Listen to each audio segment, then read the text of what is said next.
Dear economic students, welcome to online class from EPR Education.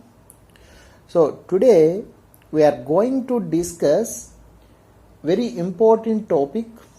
The topic name is at various methods of calculating national income. జాతీయ ఆదాయాన్ని అంచనా వేసే వివిధ రకాల పద్ధతుల గురించి ఈరోజు ఈ క్లాస్లో నేర్చుకుందాం. So answer is in macroeconomics national income play an important role. స్థూల అర్థశాస్త్రంలో జాతీయ ఆదాయం యొక్క పాత్ర ముఖ్యమైనది. For the economic development of a country, the national income estimates are very important. ఒక దేశ ఆర్థిక అభివృద్ధి కోసం ఆర్థిక అభివృద్ధిని తెలుసుకోవాలి అంటే జాతీయ ఆదాయ అంచనాలనేవి కొలమానాలనేవి చాలా అవసరం, వాటి ముఖ్యమైనవి. So every country developments changes depend upons estimation of national incomes. The total market value of all final goods and services produced in a country during a given period of time is called national income.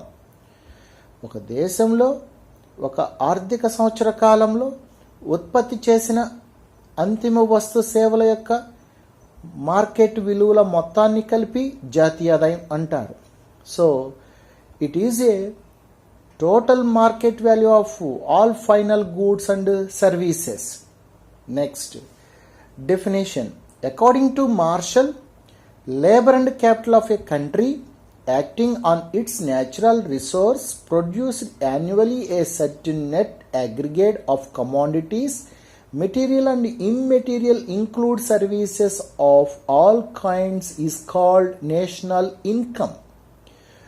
ఒక దేశంలో శ్రమ, మూలధనము, సహజ వనరుల సహాయముతో ఉత్పత్తి చేసిన అంతిమ వస్తు సేవల యొక్క భౌతిక అభౌతిక వస్తు సేవలతో అన్ని కలిపి వాటి యొక్క నికర విలువల మొత్తాన్ని జాతీయ ఆదాయం అంటారని మార్షల్ నిర్వచించారు. So Marshall define to the national income net aggregate commodities, material and immaterial values is called national income. Next one, measurement of national income. There are three methods of measuring national income. So జాతీయ ఆదాయాన్ని అంచనా వేయడానికి మూడు రకాల పద్ధతులు ఉన్నాయి. So in the world all countries are follow the estimation of national income are three sides. One is output method or product method. Second one is expenditure method. Third one is income method. ఉత్పత్తి మదింపు పద్ధతి, వ్యయాల మదింపు పద్ధతి, ఆదాయాల మదింపు పద్ధతి. So these are three methods for every country estimation of national income. So India also follow the two methods for estimation of national income. One is output method, that is product method. Second one is income method. Next, according to Kieran Cross, national income can be looked in any one of the three ways, as the national income measured by adding up everybody's income by adding up everybody's output and by adding up the value of all things that people buy and adding in their savings. So జాతీయ ఆదాయం అనేది ఏ ఉత్పత్తి వైపు నుంచి, ఆదాయం వైపు నుంచి, వ్యయాల వైపు నుంచి, అన్ని వైపుల నుంచి లెక్కించిన వచ్చే నేషనల్ ఇన్కమ్ అనేది ఒకే విధంగా ఉంటుందని తెలియచేస్తున్నాడు according to కైరన్ cross.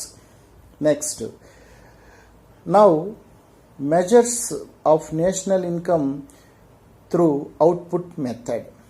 So first one is output method or product method. It is also known as inventory method or commodity service method.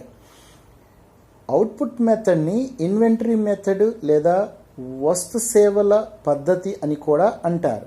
In this method we find the market value of all final goods and services produced in a country during a given period of time.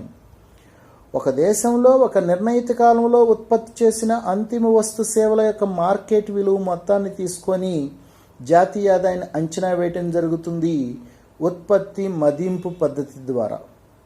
So according to output method calculated bases on goods and services values. So the entire output final goods and services are multiplied by the respective market prices to find out the gross national product. అన్ని రకాల వస్తు సేవల యొక్క ఉత్పత్తి విలువని market ధరలతో హెచ్చవేయగా వచ్చిన ఉత్పత్తి విలువ మొత్తాన్ని కలిపి జాతీయ ఆదాయంగా తీసుకుంటాం. So here the national income estimated, the formula shows through output method NI is equal to P1 into Q1 plus P2 into Q2 plus so on Pn into Qn minus depreciation minus net indirect taxes plus NFIA, net factor income abroad. So here GDP at market price minus depreciation minus net indirect taxes plus NFIA.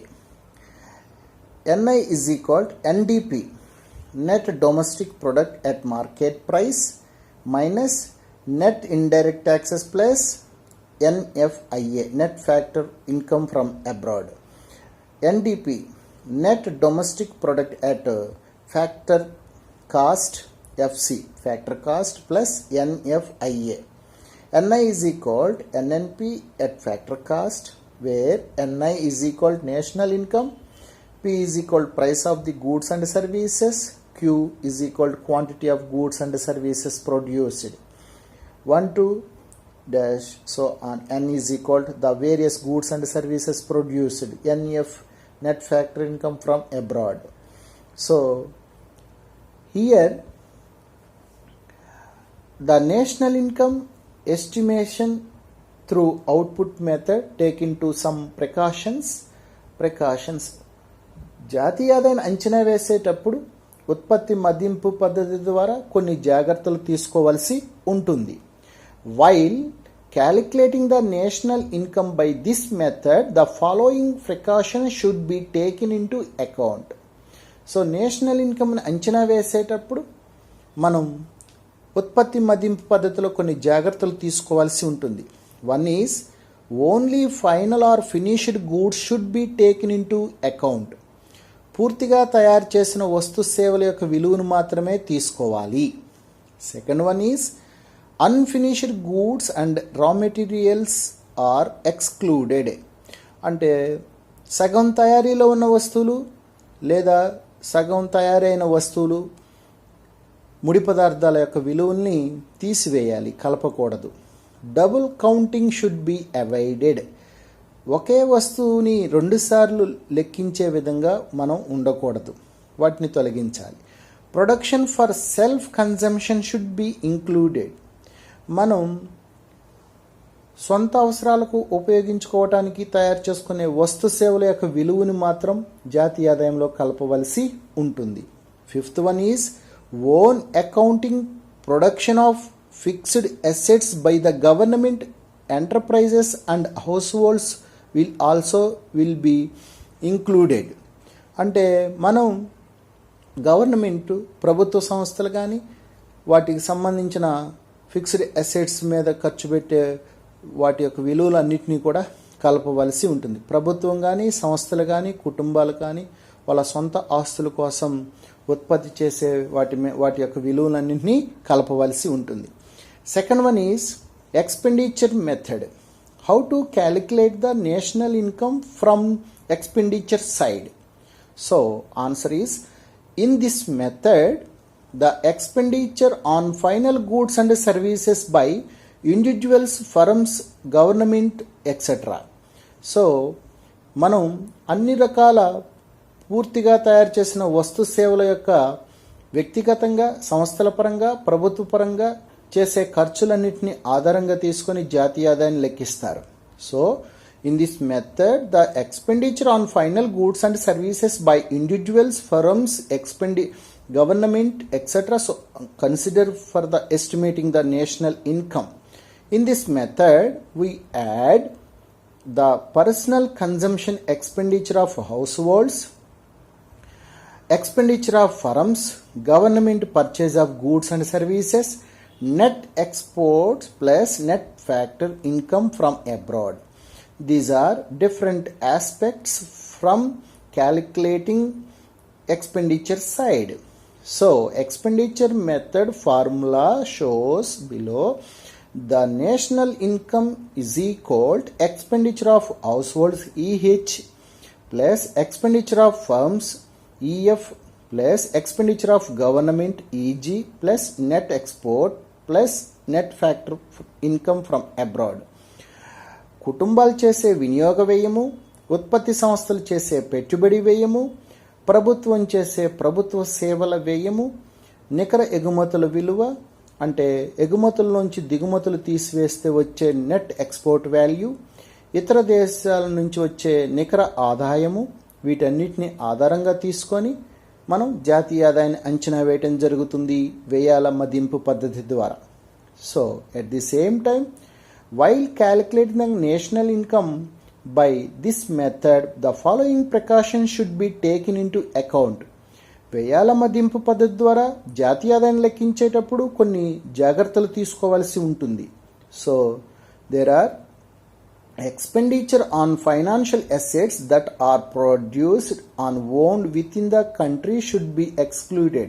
దేశం లోపల విత్తపరమైన ఆస్తుల్ని ఉత్పత్తి చేసేటప్పుడు వాటి మీద చేసే వ్యయాన్ని మనం ఎక్స్క్లూడ్ చేయాలి, జాతీయ ఆదాయంలో కలపడానికి వీల్లేదు. Second one is expenditure on financial assets of foreign countries should be included. So ఇక్కడ ఇతర దేశాలకు సంబంధించిన ఇతర దేశాల్లో ఫైనాన్షియల్ అసెట్స్ ఏవైతే ఉంటాయో విత్త అవసరాలకు సంబంధించిన వ్యయాలు వాటిని కలపవలసి ఉంటుంది. Third one is expenditure on రా materials, intermediate goods and services are excluded to avoid double counting. So ఇక్కడ మనం ముడి పదార్థాల మీద, మాధ్యమిక వస్తువు సేవల మీద చేసే ఖర్చులన్నింటినీ కూడా అవాయిడ్ చేయాల్సి ఉంటుంది. చేయకపోతే డబుల్ కౌంటింగ్ చేయటం జరుగుతుంది జాతీయ ఆదాయంలో. Next fourth one, government expenditure on pensions, scholarships, unemployment allowances etcetera should be excluded because these are transfer payments. So government చేసే ఖర్చులు వేటి మీద, పెన్షన్స్, పింఛన్లు కానీ, విద్యార్థులకు సంబంధించిన స్కాలర్షిప్స్, నిరుద్యోగ భృతి, ఇలాంటి వాటి మీద చేసే ఖర్చులన్నింటినీ బదిలీ చెల్లింపులు అంటారు. అందుకని వాటి విలువని జాతీయ ఆదాయంలో కలపకూడదు. Next third one is income method. So the government estimation of national income from income side. In this method, the incomes earned by all factors of production are added to get the national income of a country. ఒక దేశంలో జాతీయ ఆదాయాన్ని అంచనా వేసేటప్పుడు ఆ దేశంలో ఉన్న అన్ని రకాల ఉత్పత్తి కారకాల ద్వారా వచ్చే ఆదాయం జాతీయ ఆదాయంగా తీసుకుంటాం. The four factor of production receive income in the form of wages, rent, interest and profits. So ఇక్కడ మనం తీసుకోవాల్సింది ఏంటంటే ఉత్పత్తి కారకాలైన భూమి, శ్రమ, మూలధనం, వ్యవస్థాపన. So land, labour, capital, organisation, these are factor of products that products gain to the different form of earnings. One is land earned to rent, labor, wages, capital, interest and organization or entrepreneurial gain to the profits. So these are different form of incomes is called national income at factor cost. NI is equal to W plus I plus R plus P plus N FIA. So the income method shows the formula below. NI is equal to W plus I plus R plus. W means wages, I means interest, R means rent, P means profit. So these are all different form of earnings is called national income. Next, while calculating the national income by this method, the following precautions should be taken into account. So జాతీయ ఆదాయాన్ని అంచనా వేసేటప్పుడు ఉత్పత్తి మదింపు పద్ధతిలో తీసుకోవాల్సిన జాగ్రత్తలు. So they are, one is only net income should be taken into account. So నికర ఆదాయం మాత్రమే జాతీయ ఆదాయంలో లెక్కించవలసి ఉంటుంది. అంటే net income means expenditures exclude. అంటే గవర్నమెంట్ ట్యాక్సెస్ వాటిని తీసివేయాల్సి ఉంటుంది. పన్నులన్నింటినీ తీసివేస్తే, పన్నుల చెల్లింపులన్నింటినీ తీసివేస్తే నికర ఆదాయం వస్తుంది. Next, non productive factors payments are exclude from national income. నేషనల్ ఇన్కంలో మనం సంపాదించకుండా వచ్చే ఆదాయాలు అంటే నాన్ ప్రొడక్టివ్, అంటే ఉత్పత్తి మార్గాల ద్వారా కాకుండా ఉచితంగా ఉదారంగా వచ్చే పేమెంట్స్ ఏవైతే ఉంటాయో వాటిని మనం కలపకూడదు. Transfer payments are also excluded. అంటే బదిలీ చెల్లింపులు అనేవి, అంటే స్కాలర్షిప్స్ కానీ పెన్షన్స్, వీటన్నిటిని కూడా ట్రాన్స్ఫర్ పేమెంట్స్, వాటిని కూడా తీసివేయాల్సి ఉంటుంది. అన్డిస్ట్రిబ్యూటెడ్ ప్రాఫిట్స్, పంచపెట్టకుండా లాభాలు. కొన్ని ఉత్పత్తి సంస్థల్లో భాగస్వాములు లాభాలను పంచుకోకుండా ఉత్పత్తి సంస్థని అభివృద్ధి చేసుకోవటం కోసం కొంత అమౌంట్ని ఉంచుతారు. అటువంటి వాటన్నిటినీ కూడా అన్డిస్ట్రిబ్యూటెడ్ ప్రాఫిట్స్గా తీసుకుంటాం. Undistributed profits not calculating in national income.